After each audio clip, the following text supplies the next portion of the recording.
How to change your Gmail email address. Let's get started. So unfortunately, you can't directly change your Gmail email address, but I'll walk you through a simple solution. Open up your browser, simply type in mail.google.com and sign into your account. First of all, if you want a new Gmail address, you can simply create a new account, and to do that, simply tap on your profile icon, scroll below, then tap on add another account. Now tap on create account, and just like that, you need to go ahead and simply follow the on-screen instruction.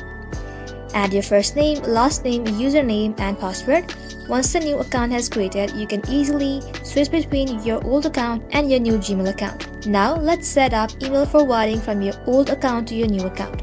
To do so, tap on settings icon, then tap on see all settings.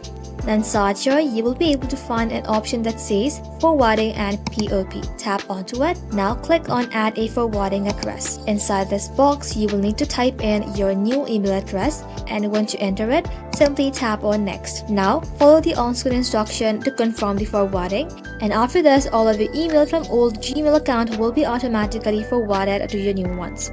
That's it. You now have your emails forwarded to your new Gmail account. If this video was helpful, consider subscribing to our channel and liking this video.